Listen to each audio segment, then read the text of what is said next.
facility that monitors foreign governments' attempts to destabilise democracy. Why are we so suited and booted for this task? The idea is to learn more about how volcanoes behave so that we can better predict eruptions. This is a prime location for big companies to show us their latest products. I'm going to go in and have a look. Using technology, distribution is now 98% efficient. This is the potential of electric power in the marine industry. Can we fire it up? Once we close the doors behind us, no one can hear you scream. I better not touch it anymore. This is one of the most incredible things I've ever done. I'm exhausted. Yeah. Tech Now. Watch on BBC iPlayer. The art of good conversation is to say the right thing at the right time and in the right way. You have to be original, sympathetic, encouraging, and also keep an open mind. And you really do just need to sit back and listen. Catty Kay meets with visionaries of arts and culture to find out what sparks their creativity. Influential with me, Catty Kay. Watch on BBC iPlayer. This is frontier country. Broaden your horizons. If this is what being a 21st century nomad is all about, sign me up. The Caribbean's relationship with the seas are changing. And deepen your understanding. What must it have been like for them, not knowing whether they were going to make it? How important is this region? If something starts changing here, we see the change all over the world.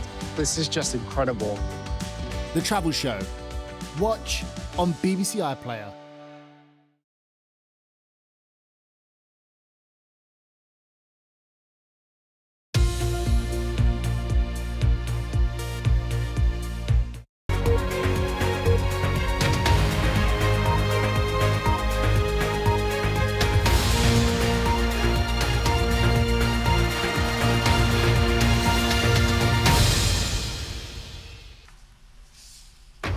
Live from Washington, this is BBC News. Hundreds of people are arrested in Los Angeles, where protests continue for a sixth day following immigration raids across the city. And I'm Carl Nassman, live in Los Angeles, where we could see some 700 active duty Marines deployed to the city in the next 24 hours. Also coming up, President Donald Trump says a trade deal between the U.S. and China is done, though the U.S. Treasury Secretary says there's a long way to go. And the jury reaches a partial verdict in the retrial of disgraced Hollywood mogul Harvey Weinstein, who is facing charges of rape and sexual assault.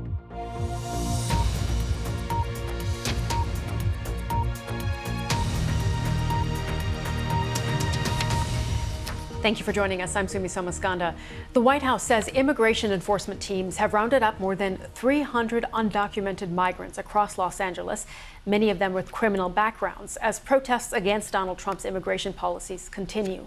On Tuesday, police said that they'd carried out mass arrests following the introduction of a partial curfew in downtown districts of Los Angeles. President Trump has sparked controversy by deploying troops to quell the unrest. Now, the U.S. Defense Department says 700 U.S. Marines could be on the streets of Los Angeles as soon as Thursday.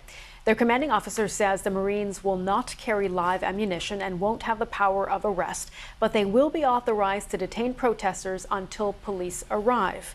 Let's go right to Los Angeles. Carl Nassman is standing by for us there. Carl, good to see you again. Bring us up to date on the latest on these protests. What's been happening today?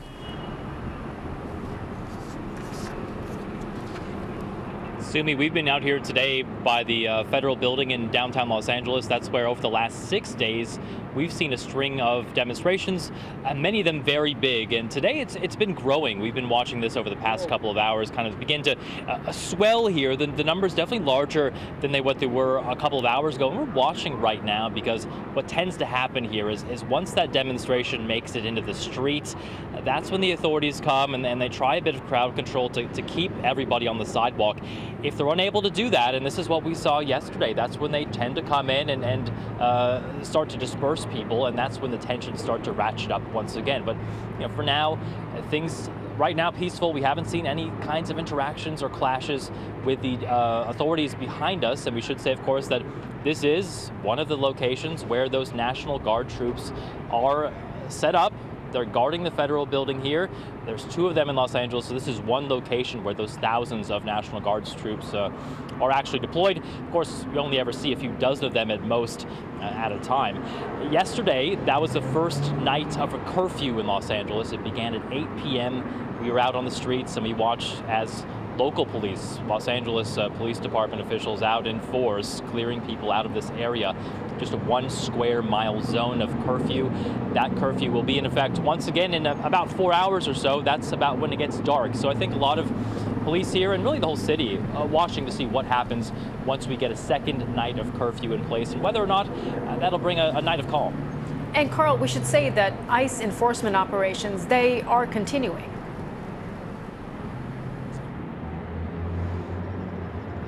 Yeah, they are. They haven't stopped doing that, and that's what we've heard from the Trump administration, saying they don't plan on doing so, that they're going to continue around the clock, really, for the next 30 days or so on these sorts of enforcement operations around the city.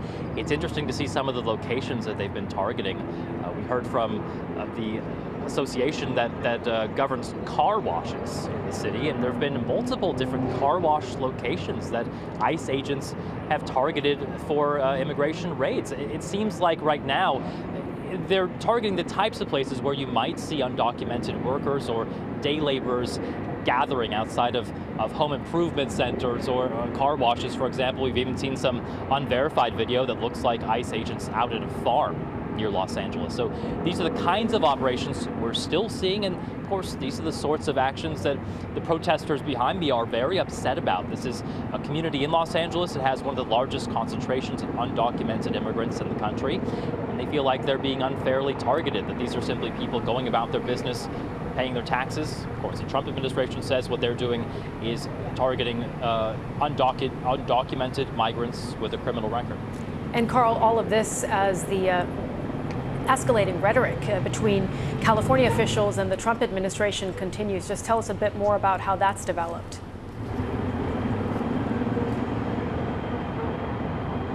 Yeah, the latest we're hearing now is in a court filing on the federal side, so representing the White House in this ongoing legal battle over the use of federal authority to send in the National Guard. And what the government says is that the rhetoric and the actions by the governor, Gavin Newsom, are actually putting lives at risk here. They say that that's endangering people in Los Angeles. It's the exact opposite if you listen to Gavin Newsom and the mayor of Los Angeles. They say that bringing in these troops, National Guard members, potentially members of active duty Marine Corps, we could see them in the next 24 hours. They say that that's inflaming an already tense situation here. And we've heard from the chief of the Los Angeles Police Department saying it simply adds to the logistical challenges of everything, trying to link up all these different organizations. And they say, on top of all of that, they're simply not needed, that they're not out here doing much of the active enforcement in terms of trying to keep demonstrators calm or getting them out of the enforcement area once that curfew does start. Okay, Carl Nassman reporting for us there from Los Angeles. Thank you, Carl. And we should say we just looked at some live images of protests there. We apologize for the offensive language that we've seen on some of those signs we've heard during these protests, but those images coming to us from right now in Los Angeles. Now, President Trump announced a trade deal with China on Wednesday, pending final approval between himself and China's President Xi Jinping. Calling the relationship between the two nations excellent, the president wrote on social media, "Any necessary rare earths will be supplied up front by China. Likewise, we will provide to China what was agreed to, including Chinese students using our colleges and universities." That announcement followed 2 days of talks in London between American and Chinese delegations. The world's 2 largest economies aim to cool tensions after a rapid escalation of tariffs nearly paralyzed trade. Now, one of the key negotiators in those trade talks, U.S. Treasury Secretary Scott Bessent, says the U.S. could extend a 90-day pause on reciprocal tariffs for trading partners who are seen as negotiating in good faith by the administration. Here's our North America business correspondent, Michelle Fleury, with the latest. With a July 8th deadline looming for dozens of countries to strike tariff agreements with the White House, the Trump administration is hinting that there may be some flexibility. Speaking at a congressional hearing on Wednesday, Treasury Secretary Scott Bessent said the US might let the deadline slide for trading partners where talks are going well. It will be up to President Trump, but it is my belief that if someone is negotiating in good faith, that an extension will be possible. That's great news. And in conversations with USTR Ambassador Greer, it's my belief that with smaller countries where we have lower levels of trade, we may be able to do a one-size-fits-all regional deal. You may recall President Trump imposed sweeping global tariffs on April 2nd, then paused most of them a few days later to allow for what the administration promised would be 90 deals in 90 days. So far, there has been only one agreement with the UK, one extension with the EU, and of course that breakthrough this week with China, which saw Beijing agree to grant US export licenses for rare earth metals, although the Wall Street Journal is reporting that those will only be temporary. In return, the US is making certain concessions, such as allowing Chinese students to attend US colleges and universities. Now, all of this does still need to be rubber-stamped by the two leaders, but essentially it puts relations between these two superpowers back to where they were a month ago. Meanwhile, US stocks closed lower on Wednesday. For Wall Street, the Treasury Secretary's comments are being interpreted as a sign that certainty is still a ways off. For more on the U.S. and China trading relationship, I spoke with Kellyanne Shaw, former Deputy Assistant to President Trump for International Economic Affairs. I want to start with what President Trump announced on Truth Social, saying a trade deal is essentially there. If you look at what was agreed today, it appears to be a framework for what was already agreed in Geneva a month ago in those first round of talks. So what is actually new here? What signals progress? Right. Thank you so much for having me back on. And I was one of the negotiators of the Phase 1 deal back in Trump 1.0. So I'm very familiar with some of these dynamics between the United States and China and trying to find their footing in a possible deal. And what looks a bit like 2 steps forward, 2 steps back, and then 2 steps forward again is really about building confidence and building a mutual understanding of the terms of the deal. So the administration has talked about this as a framework for implementation of what was agreed in Geneva. But there was clearly not a meeting of the minds about whether or not China had agreed to issue these rare earth magnet licenses as part of removing its countermeasures. And I think we have clarity now that that's in fact the case. And so there's been a bit more relationship building, again, confidence building to try to lay the groundwork to advance some more difficult provisions moving forward. Those rare earth magnets, critically important for not only the U.S. military industry, we should say also for the auto industry. The U.S., in return, is promising concessions on the export of some sensitive products to China. Those are considered perhaps a national security issue. Does China have the upper hand here with the U.S. so badly needing those rare earth metals? Yeah, what was really interesting about this is that in reaction to China's failure to issue the licenses that the United States said they had agreed to do, the U.S. started implementing its own export controls and taking its own export control actions against China. And so that's really what's being traded back. It's the U.S. actions over the past couple of weeks. And I think clearly the fact that the U.S. and not just the United States, but Europe and other governments around the world need these rare earth magnets. China has a 90% chokehold on this global market. And that is a national security threat to the United States and everyone else. But that's sort of a separate question than what happens next in the negotiations. And I think you'll see the United States continue to take steps to diversify away from China so that China does not have these kind of chokeholds over things that everyday Americans need in addition to our military. Around the world and across the UK, this is BBC News.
You're watching BBC News. Harvey Weinstein has been found guilty of sexual assault at a retrial in New York.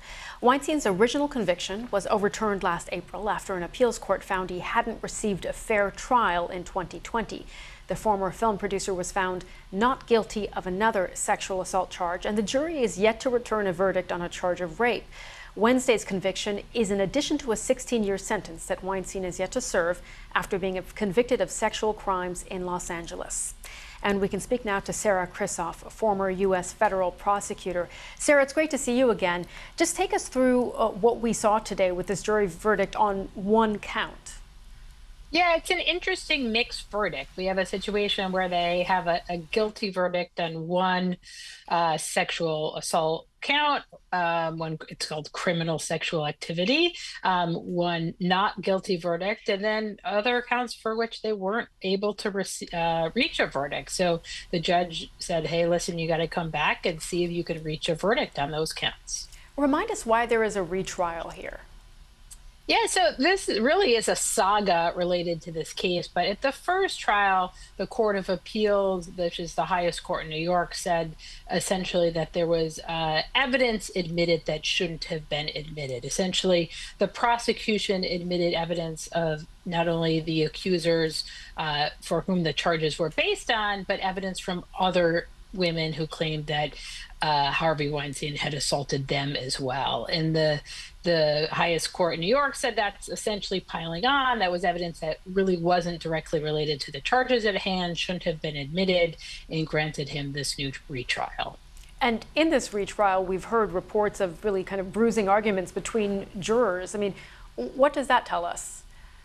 Yeah, I mean, that's really highly unusual. It is not, it is not unusual for the jury to come out and say, we can't reach an agreement on particular accounts. We're stuck here. But in this case, we had the foreperson say, listen, I'm essentially feeling threatened by the other jurors because I won't change my position on some of this stuff.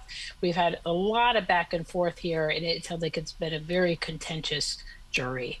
Does that give Harvey Weinstein's legal team more ammunition, if you will, for an appeal? I mean, his counsel has repeatedly asked for a mistrial. He asked for another mistrial today after that foreperson said, listen, this is an untenable situation in the jury room and I don't feel safe. So I am quite certain that Weinstein's defense team is going to raise that in connection with any appeal in this matter. And before we let you go, Sarah, remind us of what the penalty is for Harvey Weinstein on this sexual assault conviction that we've seen and what prison time that entails. Yeah, that one count actually carries a potential penalty of up to 25 years. It also carries a mandatory minimum penalty of 5 years. And so the question is really like the judge could give Weinstein a very large sentence on just that one count, even with the acquittal on certain accounts and ultimately if there's an acquittal or a mistrial on the remaining counts. Okay, we'll leave it there for today. Sarah Krisoff, it's always great to have you on. Thanks for joining us. Thank you. To the Middle East now, and Israeli media say troops have recovered the body of Israeli hostage Yair Yaakov during an operation in Gaza. Hamas abducted the 59-year-old and his partner from their home on October 7th. His sons were also taken, but were released in the first hostage deal. Now that comes as health officials in Gaza say at least 30 people have been killed in the latest shootings related to aid distribution. The Civil Defense Agency claims Israeli gunfire killed dozens of people as they approached an aid site operated by the U.S.-backed Gaza Humanitarian Foundation. The Israeli military has not commented on the incident.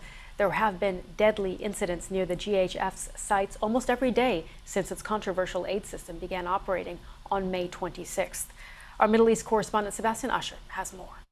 Every day as Palestinians queue up in the early hours of the morning or later at noon or in the evening, we continue to have these deadly incidents, both around the aid distribution sites of the Gaza Humanitarian Foundation, which has only been in operation now for about 2.5 weeks, or on the trucks that are bringing flour into Gaza, which are looted, which are attacked. Criminal gangs are involved, a militia which seems to be linked to Israel as well. But all of this seems to have been taking place away from where the actual sites are, the Gaza Humanitarian Foundation sites are. And each time we hear from the GHF that their aid distribution has gone without incident. And in one sense, that's correct, because these deadly incidents aren't actually happening where the sites are. But we've now seen video that has been posted online that we've verified from an anti-war activist here in Israel, but he says that he received it from someone who was working at one of these sites. And it shows the utter chaos as Palestinians rush over from every direction. They climb over the gates, they come through the doors. There seems to be no organization whatsoever in one of these sites as Palestinians desperate for food.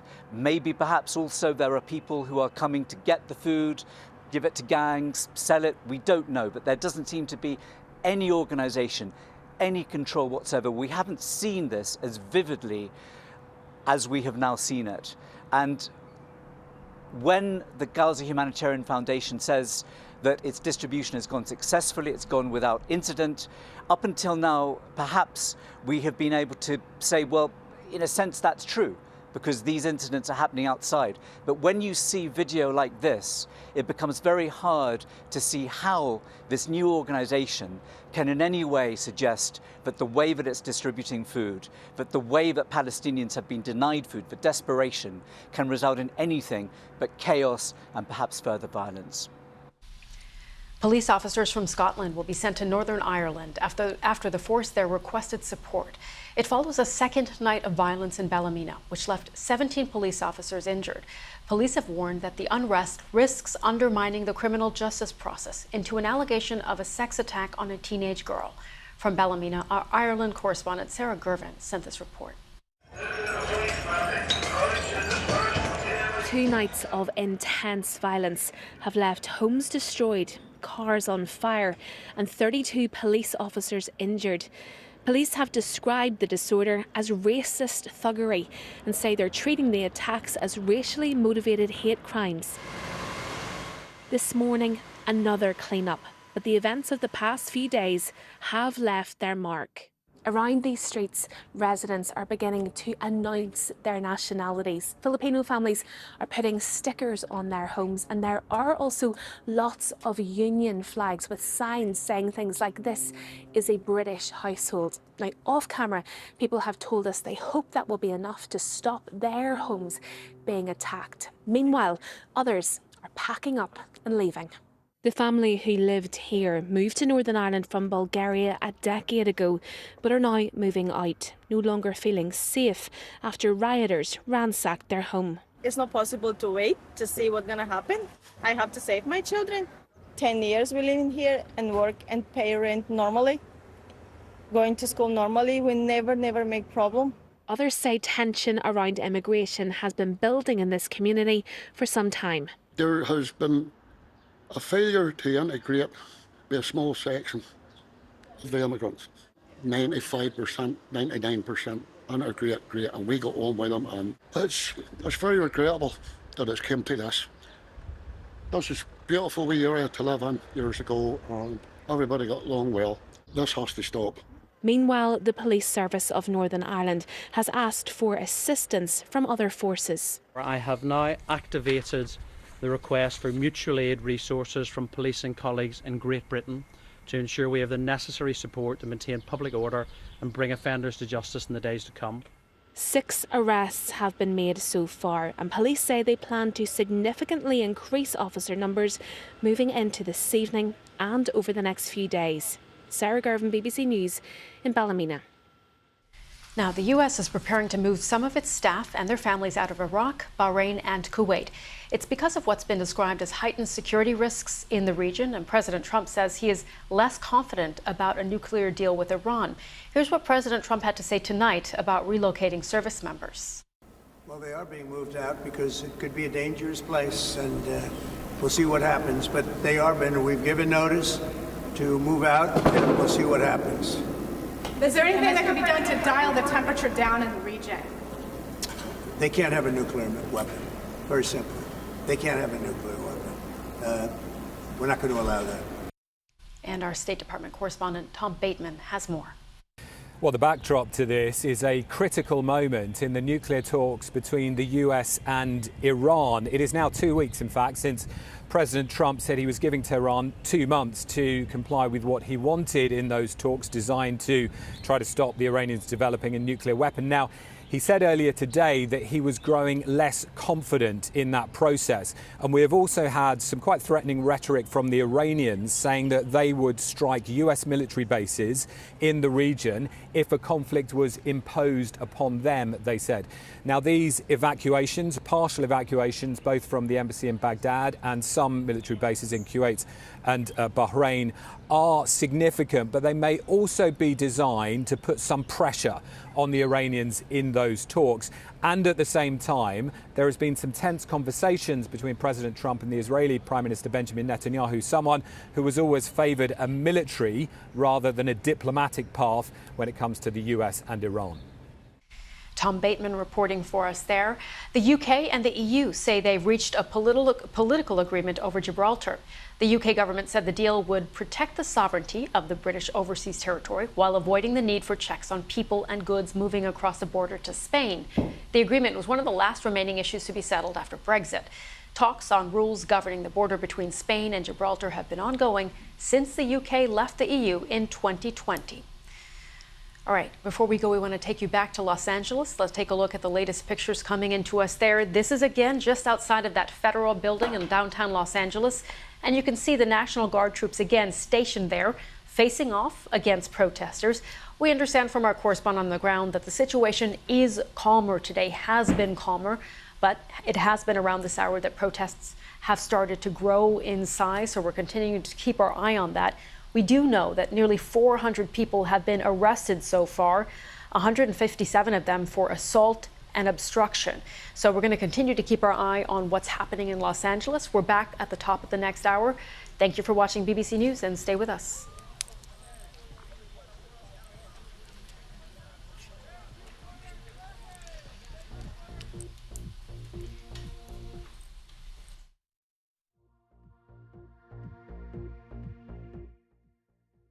Image there here in Los Angeles. And to remind you, federal prosecutors have so far charged 2 men for throwing Molotov cocktails at police officers. That was in 2 separate incidents. And in fact, in one of those incidents, it was BBC cameras that captured the footage. There was a total of 4,000 National Guard troops and 700 Marines who have been deployed to help quell the unrest. We've seen Mayor Karen Bass again blame the protests on Donald Trump and the Trump administration's immigration raids.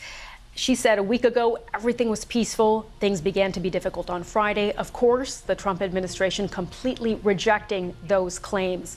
So we're going to continue, as we said, to watch those images back with our correspondent on the ground at the next hour. Thank you for watching BBC News.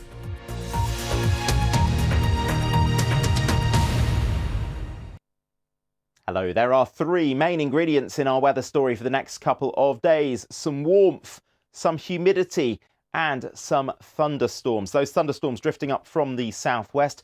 Across the southwest of England, Wales and Northern Ireland, we will see some very heavy thundery downpours through the day. Could be enough rain in places to give some localised flooding and travel disruption, with some thunder and lightning and potentially some squally gusty winds as well. A few scattered showers and thunderstorms breaking out across central, eastern and northern parts of England. Much of Scotland will be dry. It's going to feel very warm and very humid. In the sunny spots, highs of 24 or 25 degrees.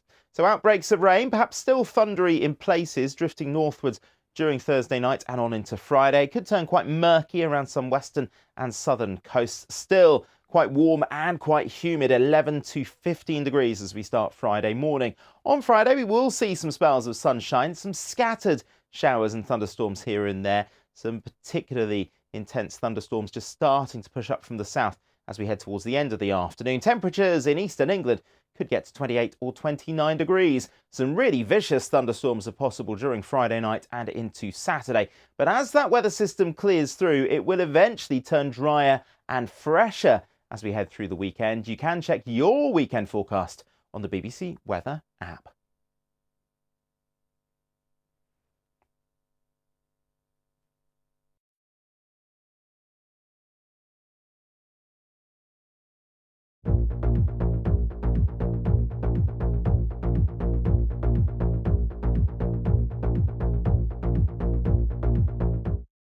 Factories across China are rushing to make and ship their goods to the United States after a ceasefire was agreed between Beijing and Washington in their economic war.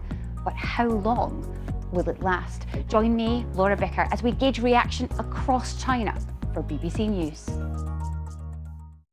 National Public Radio, NPR, is one of the most recognised names in US media, but President Trump accuses it of having a liberal bias. We've been speaking to the boss of NPR, who's planning a fight back against moves to cut its federal funding. That's all coming up on The Media Show on BBC News. There are not many people in the world who are known just by one name, Arnie. Arnold Schwarzenegger is definitely on that short list. I've come to Austria to talk to the activist and actor, so don't miss it. Arnold Schwarzenegger with me, Laura Kunsberg, in the interview on BBC News. Get the BBC News app for breaking news live as it happens. Personalise the app to get your news your way. From local stories to global headlines. Stay up to date with the news that matters. BBC News. Download the app. The full story of some of the UK's most shocking crimes. It was one of the most dramatic trials that the Old Bailey has seen. No comment. Told by those who lived through them. In all my years as a police officer, one of the most horrific weapons I've seen. And those who lived to deal with the aftermath. I've never had the chance to process any grief. That pain is very hard. It's justice, but it still doesn't take away my pain. The Big Cases. Press red for all episodes on BBC iPlayer.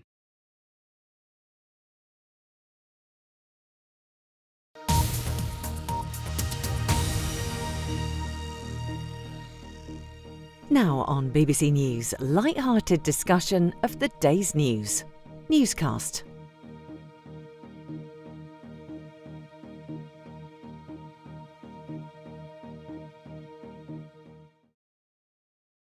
A roadmap for British politics for the next 3 years as Rachel Reeves, the Chancellor, sets out her plans for public spending for the next 3 years. A big political moment on today's episode of the BBC's daily news podcast, Newscast. Hello, sorry to interrupt that sport. It's Adam from Newscast, the BBC's daily news podcast, and you're about to listen to us recording a live episode. So this is warts and all, because normally what we do is we record it and then do a little bit of editing and then it's published on BBC Sounds. So this might not be as slick as a normal podcast, but it will have a whole sort of couple of hours after the spending review feel to it as me and my colleagues try and work out exactly what the government's done today. So wish us luck as we do this live episode of Newscast. Hello, it's Adam in the studio. And it's Chris at Westminster. And it's Darshini in the studio. Hello, everybody. Yes, so the spending review was announced by Rachel Reeves at 12:30. It's now 6:40 on Wednesday. I feel that, Darshini, is enough hours to work out exactly what's going on today. Or is it? Or is it? I've got to say, one very high-profile economist said, I didn't learn anything from the speech, and I'm not quite sure I'm learning much from that. And it is incredibly difficult to leaf through this and find out exactly who is winning and who's, which is always the question we want to answer, right? It's not easy, but what we can say is there's a lot of money for future projects. What happens in the meantime? Many more questions. And Chris, before we dive into the detail of what the government's actually set out today, we should probably just explain what a spending review is. This is the government setting out the budgets for government departments for basically most of the rest of this parliament. But it's not every single pound the government spends, because some of that is on benefits and welfare system, which they don't have a huge amount of control over. This is the stuff that the government can decide to spend money on. Yeah, it's also worth saying what it isn't. So it's not a budget. So we're not finding out about taxes today. We're not finding out about how much more it'll cost you to buy a pint in the pub.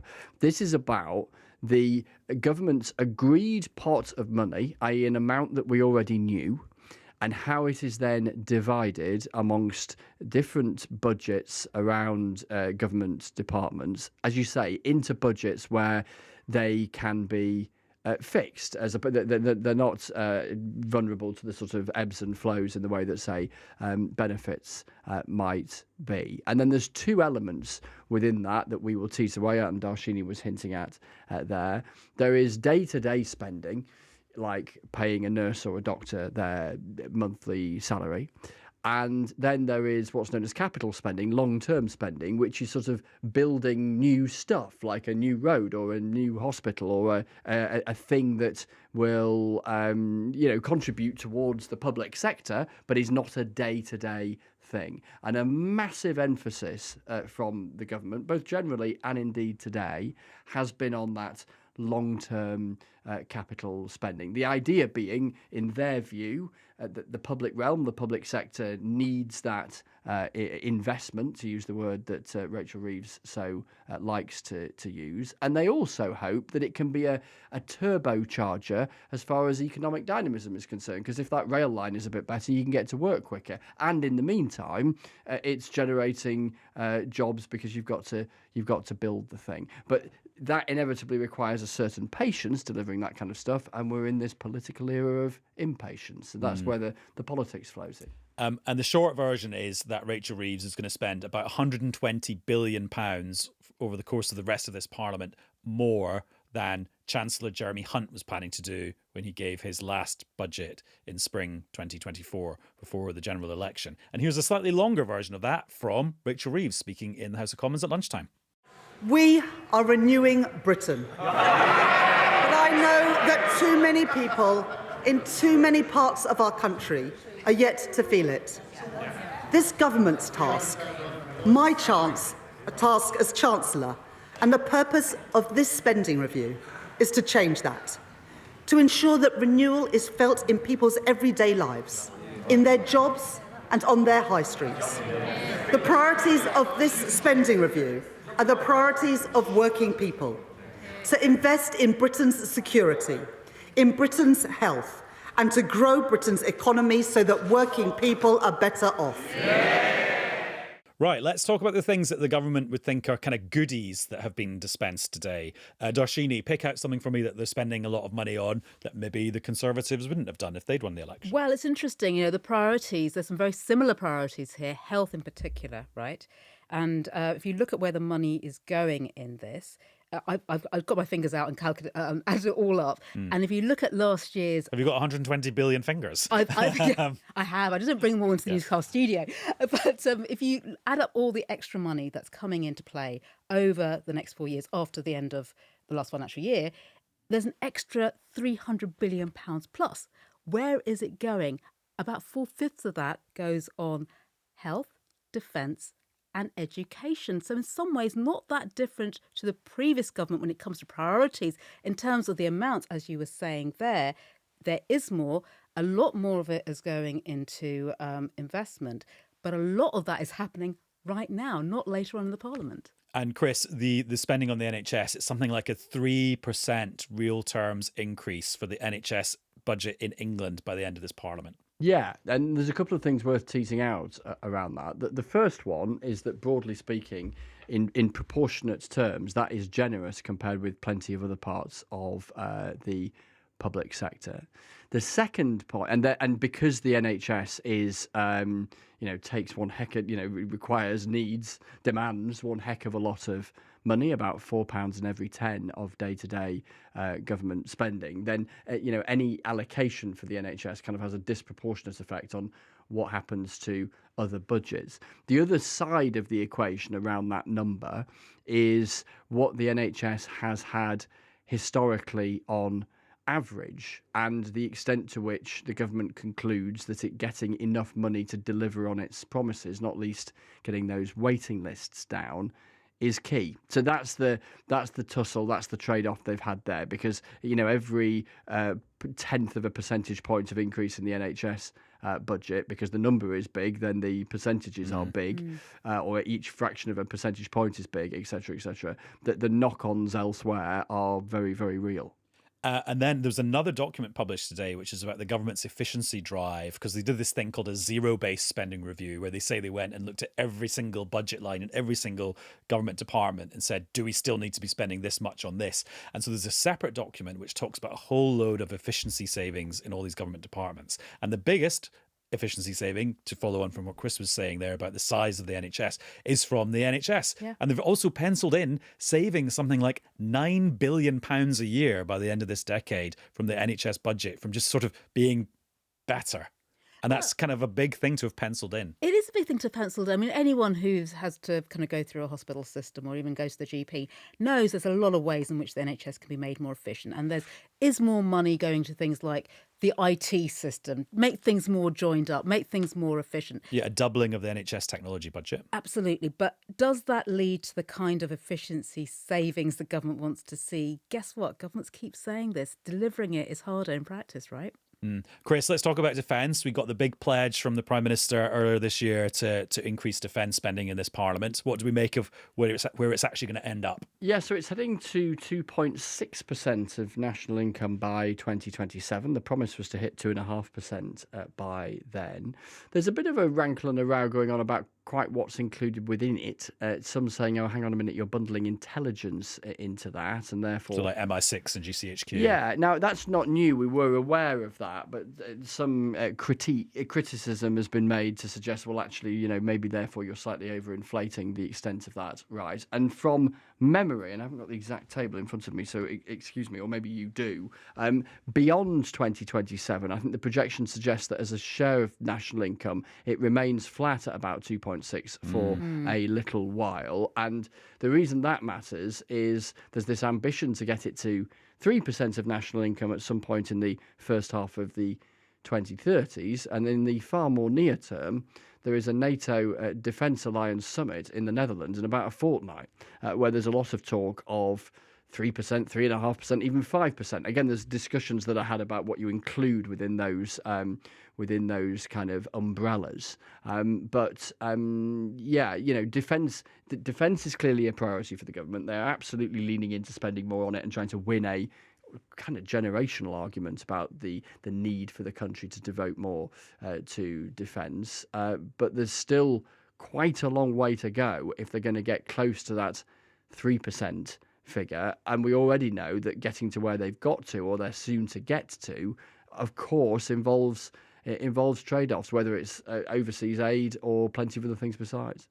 And when you look at the breakdown for the individual government departments, it looks like the Foreign, Commonwealth and Development Office is taking a big hit. But Darshini, the government would say that's because they've already said they're cutting the amount they're going to spend on overseas aid to spend on defence instead. Well, we heard that again from Rachel Reeves today, right, saying, you know, we have said we're going to do this so that we can beef up defence spending. But when you look at what defence spending is actually made up of, a lot of that is capital spending, investment spending, right, in equipment and the likes, which may sound like accommodation. Accommodation. It may sound like I'm being a bit of a nitpicky accountant here, but that does matter for a number of reasons. One, when she talks about the fact that actually we're taking this money from the overseas development, actually some of that money is going elsewhere to other departments to beef up their totals. And when you look at what's going on with defence, particularly in the later years of this Parliament, and that means that the increase in capital spending is largely going to defence, and other departments aren't getting much more added to their investment budgets after 2026. So when you're talking about growth in the round and how we beef up our infrastructure, there are still going to be some difficult choices for some of those departments. Oh yeah, so Darshini, this is now where we try and do a graph on a podcast, which is a good kind of like descriptive challenge. But this then comes into this graph. Oh, I've got it here on my laptop. You've got a favourite graph already? Yeah, I'm now like shut it down. Here we go. It's in the book. It's called Chart 5.1. Yeah, got and it. Basically it is the just total departmental expenditure for every year from 1998 until 2029. And it shows, the story basically is from 1998 in the Blair years, it went up and up and up and up and up. And in the Brown years, David Cameron comes in 2010, it goes down. So obviously that was the austerity era. Then it's kind of downish, flattish for sort of another 6 or 7 years. Then it shoots up when we get COVID. And then it's flat. And then it starts shooting up this year, next year, and a little bit of the year after that. But then, Darshini, it's kind of flattish for the last few years of this Parliament. I mean, this is after inflation, right? So they've taken account of inflation. And this is something we already knew. And we were talking about even back at the October budget, that when you looked at the spending total she penciled in, because as Chris was saying, we already knew what the overall figure was likely to be for all this. We knew that the big boost came early in this Parliament, and the later years we weren't going to see very much growth. What we didn't know was how that was going to be allocated, and therefore who the winners and losers were going to be. And some of those which are emerging this evening are those particular areas which have seen some pretty tight budgets in recent years. So, some of the things people are talking about, the likes of justice, local government, they are seeing some increases. But they have had, when you look at that fall off in real spending in the last decade, a lot of that has come from those kind of departments. And so they're going to struggle perhaps to keep sort of improving in the way that people might hope. Yeah, Chris, do you have a take on the timing of this? It seems like kind of lots of spending in the first few years of the Labour government and then sort of holding it flat towards the end. Yeah, which then makes you wonder what happens in a few years' time. I was talking to a senior Conservative earlier, and by the way, this person acknowledged that they'd done the same thing themselves, which is that assuming that, let's assume nothing changes between now and the tail end of this parliament. That's a ridiculous assumption because stuff always does. But for the sake of this, given that lots of these projections assume that because they have to when they're printing graphs like the one you elegantly described a moment ago, chart 5.1. And by the way, we're putting a link to the spending review documents in the show description, so you can look at it yourself. How exciting. This is great. You do wonder, as we get closer to a general election, if there is a situation where the government ends up robbing Peter to pay Paul, in other words, there's a bit of movement out of the planned capital spending and moves into day-to-day, particularly if it's involving a particular project, because these things are quite long-term, that hasn't yet got off the ground. It's a bit tricky to do that if you are midway through doing something and trying to make a virtue of cracking on to a particular deadline. But if something isn't yet off the ground, because obviously a lot of stuff have to go through planning, blah, blah, blah, it could take a long time. Do you get a little bit of shuffling that goes on near an election where a government is going to be even more keen than it is now on keeping an eye on opinion polls, popularity, in the hope of being re-elected? But sorry, Darshini, go ahead. I was going to say, as Chris says, this has been done before, and I think I know who you might have been speaking to because, it is very reminiscent of previous documents we've looked at. And when you come up close to those election dates, those figures that are penciled in right now to meet the financial rules, they get tweaked because of the way the financial rules are. They're set for sort of 3-5 years in the future. Forward-looking, yeah. As you get up to that point, you tend to sort of add a bit more money in and then think about sort of, I'm not going to say fudging, but thinking of making the figures add up later on, right? So sometimes when you look at these figures, you think, is that actually realistic? And particularly, as Chris says, when we're talking about current spending. I mean, the way of looking at the capital spending bit, incidentally, by the way, because that accounts for a lot of that sort of front loading, as we call it, is these things, as Chris was alluding to before, take time to work and take time to deliver growth. So the quicker you can get them off the ground and start spending the money and getting the projects moving, the quicker you're going to see results. And just on that point about, will Rachel Reeves have to recalculate all of this in a few years' time because either the economy's not delivering as well or the spending pressures have increased in a way they didn't foresee? That was the case being made by the Shadow Chancellor, Sir Mel Stride, in the comments today. This spending review is not worth the paper that it is written on. Because the Chancellor has completely lost control. This is the spend now, tax later review. Because the Right Honourable Lady knows she will need to come back here in the autumn with yet more taxes. And a cruel summer of speculation awaits. Now, we don't know if that's a Taylor Swift cruel summer or a Bananarama cruel summer, because both those artists have songs called Cruel Summer. Maybe if Mel Stride would like to get in touch. Yeah, give us a little voice note of him singing which one is the answer. Now let's get into the politics of this. Actually, no, let's park the politics for a second and just carry on to discussing the substance of the spending review. Chris, just give us a take on this capital spending, so the longer term spending on stuff, building things, investing in things. What's your take on just what's going to get invested in over the next few years? Because, for example, I'm just really struck by waking up this morning and all the briefing was, surprise, there's going to be £39 billion for a new affordable homes scheme over the next decade. That's the government trying to make a real case for what it wants to do. Yeah, completely, and it's big. This strategic decision, and this isn't new today. We've just found out an element of where various elements of it are going. But this big strategic decision that the government has made, which is that it was going to tweak its self-imposed rules about what is legitimate to borrow for and what isn't. I.e., it's fine to borrow, so they argue, for these long-term projects, but not for day-to-day spending. They think it's absolutely fundamental to their economic strategy. And the challenge they face. I can't remember if I said this on Newsnight. Oh, blimey, newscast yesterday or the day before, or indeed not at all. So I'll say it again. Which is, I was talking to a Labour MP the other day in with the anticipation of all of this, and they were saying, look, it's all very well, and they're supportive of the government, and they agree with the long-term stuff. But they said, when the Prime Minister talks about a decade of national renewal, the danger for Labour is they get halfway through that decade and lose the election, because a lot of this stuff is long term. And so, firstly, does it happen? And then, secondly, even if it does happen and it is appreciated and it delivers an economic stimulus, is that kind of politically too late? Now, to look at some of the specifics, they're very proud of this social and affordable housing money. There's been a big wrangle going on within government about the deliverability of this 1.5 million homes over the Parliament. The aim is will contribute towards that, and also, as the Chancellor was keen to say today, to badge it as very much a Labour idea, something you perhaps wouldn't get from a government of a different political complexion.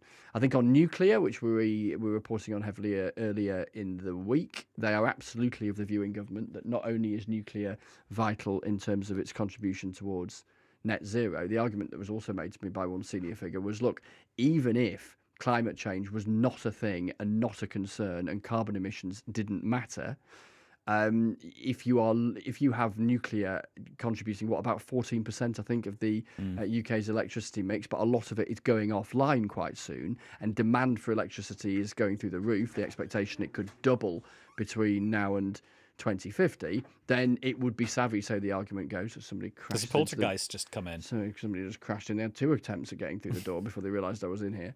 Anyway, everyone's welcome. Absolutely, come in, pull up a seat. Who needs BBC Sounds? You can just pull up a seat in here. Smell Stride comes to the karaoke. Yeah, no, exactly. Yeah, Taylor Swift or Bananarama. What? Then so they think nuclear is a sort of key part of the mix. That's a decision. That's a choice. And then the transport infrastructure, again, that's part of their critique about what they see as a crumbling public realm, but also the value that transport can bring in economic transformation too, particularly beyond London and the southeast of England. And into that mix, by the way, I was just reading whilst you were chatting a contribution on social media from Sir Sadiq Khan, the Labour mayor of London, who is saying, I can't find the tweet now, but the essence of it kind of is, thanks to the housing, no thanks to the transport. Well, yeah, basically that, and because he's not really getting anything that he wanted, no, he isn't. like extending the Bakerloo tube line, for example. Yeah, and I was speaking to somebody in central government the other night who was aware of this kind of irritation from Sadiq Khan, and if you're the mayor of London, you want to be the voice of your city, and you're going to say this kind of stuff, aren't you? And this person in government was saying, the fact that he's grumbling suggests we're getting something right, was the thrust of what they were saying, because they are of the view that the so-called Green Book, this measurer of the efficiency of the spending of public money on big projects, in other words, how much do you get back for what you put in, for too long, in their view, has skewed money being put into London and the South East because it's the most economically productive part of the country. But with the argument going that you then extend the gap between London and the South East and the rest of the UK, rather than attempting to narrow it. And Darshini, I'm going to give you 2 very chunky questions in a second, so don't worry, I'm not ignoring you. But just another thing for you, Chris. Yeah, we've talked about where spending is going up, where there's opportunities to spend more. What about the places and the government departments where they're not getting more money on them? I'm thinking the Home Office. Yeah, so am I. And I asked the Chancellor about this earlier. So we heard, didn't we, the argument very publicly, really, from not so much from the Home Office itself, but from the those police chiefs. Exactly, from plenty of senior police officers who were publicly and repeatedly publicly saying, hang on a minute, we're really being squeezed here. I heard from within the Home Office a real sense of, they were quite surprised, I think, at just how difficult it was, because they think, as every government department, but does to a certain lesser or greater extent, they think in the Home Office they're absolutely fundamental to the sort of delivery of public services and the government's priorities, and they felt like they were not a priority. And the Home Office budget is falling. Now, the By argument 1.4% in real terms. Yeah, the argument that is made by the Chancellor and others is that's because they want to shrivel to nothing by the end of the Parliament what they're spending on hotels for asylum seekers. Now, that's quite a big ask given the number. I think it's 32,000 asylum seekers currently housed in hotels. There's a separate political question about whether housing them in other places is necessarily more politically palatable. It might be cheaper, but not necessarily more popular. And then the police. So the police, is it the Police Chiefs Council or one of the policing associations has already said that they feel that the money allocated to policing is simply not enough. So now, of course, public services will always make a case that they are deserving of more money and they only really have to concern themselves with themselves, and others will advocate for other public services. You know, that is the nature of public debate around this kind of stuff. But given how willing they were to be public in advance and how quick they've been to go public afterwards, that is a running sore, I think, that'll be interesting to keep an eye on. And Rachel Reeves telling me that the police and others have to make their contribution. Not everyone got what they wanted, and people have to live within their means. And there's a little linguistic thing about how this spending is described in the documents. It's called police spending power. Yeah. And that's because it includes some money from central government and also the extra bit that goes on your council tax to pay for your local police. So if you add those things together, and by the way, assume that council tax will go up by 5% everywhere every year for the next 3 or 4 years, you get to police spending power increasing by 2.3% on average each year, even though actually the central government is not putting that much extra in. Right, Darshini, here are your two big brain teasers. Okay. I sorry should have told you the questions in 4 minutes ago when I said you're going to have two hard questions. Now you just had 4 minutes to stress about how hard the questions are. Number one, and this is an impossible to answer question, but I'll be intrigued to hear what economists think. Is this a recipe for economic growth over the next few years? Very good question, of course.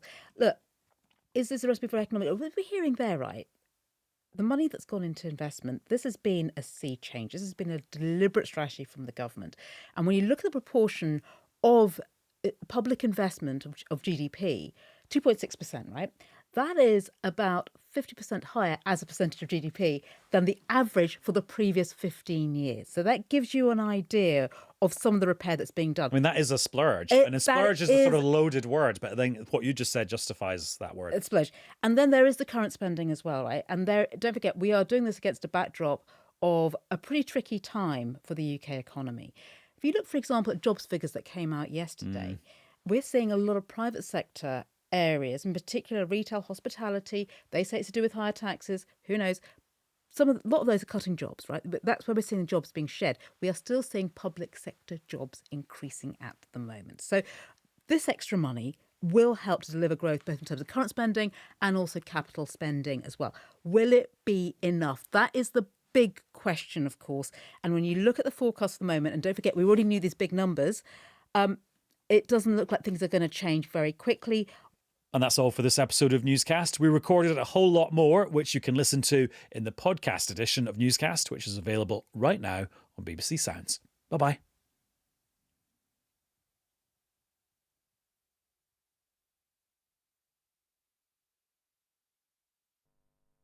Hello, there are three main ingredients in our weather story for the next couple of days. Some warmth, some humidity, and some thunderstorms. Those thunderstorms drifting up from the southwest. Across the southwest of England, Wales and Northern Ireland, we will see some very heavy thundery downpours through the day. Could be enough rain in places to give some localised flooding and travel disruption, with some thunder and lightning and potentially some squally gusty winds as well.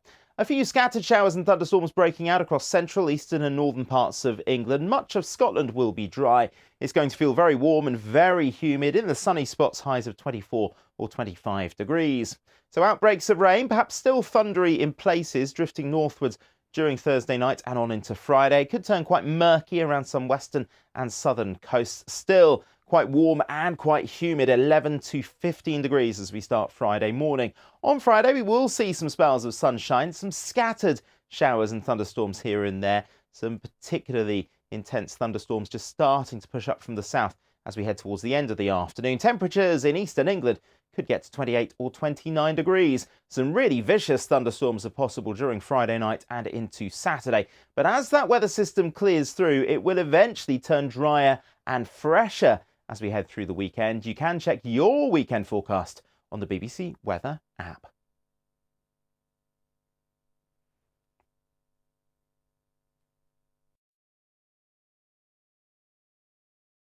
Disinformation. There is no climate change. You think you're winning. Complete erosion of trust. Fooling people in the most sophisticated ways. But it's because of you we get up in the morning and work through the night 24/7. So no matter how hard it gets, we'll always pursue the truth. The fight for truth is on.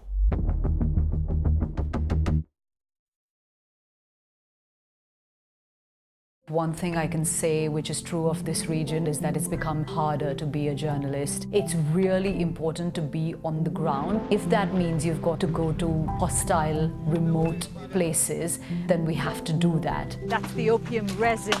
There's a very pungent smell of it in the air right now. The Delta wave of COVID devastated India, and I think it was the coverage that we did for the BBC at the time which brought international attention.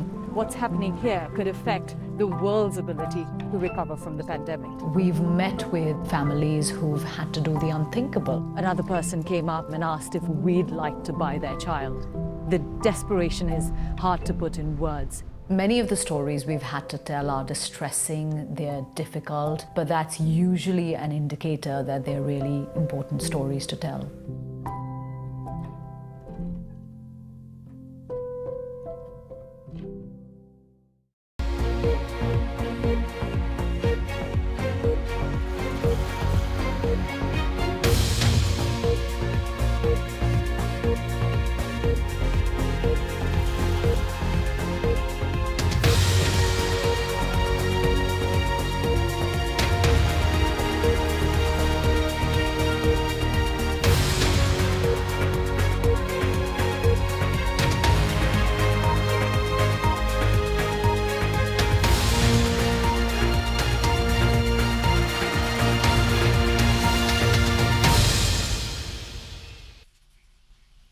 Live from Washington, this is BBC News. Hundreds of people are arrested in Los Angeles, where protests continue for a sixth day following immigration raids across the city. President Trump says a trade deal between the U.S. and China is done, though the U.S. Treasury Secretary says there's still a long way to go. And disgraced Hollywood mogul Harvey Weinstein is found guilty on one count of sexual assault by a jury in New York.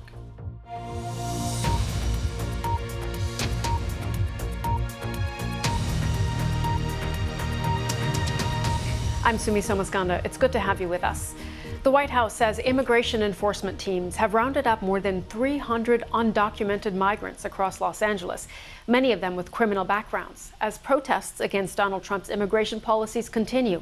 Police say they carried out mass arrests following the introduction of a partial curfew in downtown districts of LA overnight into Wednesday.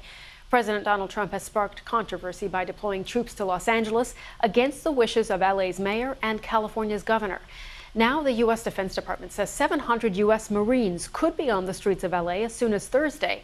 Their commanding officer says the Marines will not carry live ammunition and they won't have power of arrest, but they will be authorized to detain protesters until police arrive. Let's go to Los Angeles. Our correspondent Carl Nassman is there for us. Carl, good to see you. How are protests going this afternoon? Have they picked up again? Demonstrations continuing a sixth straight day in downtown Los Angeles. We're near that federal building where we've seen some very large protests taking place. The one today a lot smaller, just over my shoulder, taking a look now. Dozens, maybe up to 100, 200 people gathered there. There's a smaller demonstration as well, marching through some streets nearby, and we do know that there is one planned for 5 p.m. So it should be starting right around now in another location close by to where we are, but certainly nothing like the scenes that we've seen over the past 48 hours or so that led to a curfew being put in place last night from 8 p.m. until 6 a.m. 200 people detained for violating that curfew. These demonstrations continuing at the same time as we're still seeing immigration enforcement activities taking place in Los Angeles and surrounding communities. Our U.S. news partner, CBS News, confirming that a community about 40 minutes drive or so away from where we are now saw several different arrests being made by immigration and customs enforcement agents, otherwise known as ICE. And I just got off the phone actually with a community organization in Boyle Heights. That's about a 10-minute drive away. That's a very heavily Latino community here in Los Angeles. They said the community there is really afraid. They feel like it's a matter not of if, but when they see more enforcement there. I think a lot of people on edge still, especially in the immigrant community, which is one of the largest in the United States. They think that they could be targeted next by ICE officials. And Carl, what have protesters been telling you, whether they continue to come out if they are concerned about the crackdown as well? Yeah, protesters, they seem determined to keep coming out. They're out again today, and obviously there's been increased force and increased enforcement by local officials when it comes to those demonstrations. Today we've seen kind of a loose leash by most police. They've been standing by. There is a very big presence here, but they haven't been interacting as much as we've seen in previous days, and that could be a factor of that curfew. I think it's a mixed bag whether the protesters welcome that or they see that as violating their First Amendment rights. But most demonstrators, the people that really do feel concerned about what's taking place in the community in terms of immigration enforcement and in terms of having those troops, the National Guard here and Marines nearby, they see that maybe as a way of stopping some of the more isolated incidents, the agitators coming out at night to take advantage of the situation. When you ask, though, about the safety concerns, when it comes to the National Guard's presence and when it comes to the Marines being here, the demonstrators aren't welcoming that. They say they're not needed, they're not wanted, and it simply makes them feel a little bit nervous. We got an update, Sumi, on the Marines. They have not yet been deployed to Los Angeles. They're still nearby. They're training for some crowd control methods, and we believe they could begin to arrive as soon as Thursday. We're looking at tomorrow still for those Marines in Los Angeles. Okay, Carl Nussman reporting there from Los Angeles. Thank you again, Carl. Now, consumer prices have not felt a major impact from President Trump's tariffs for now. That's according to new economic data released on Wednesday. The Consumer Price Index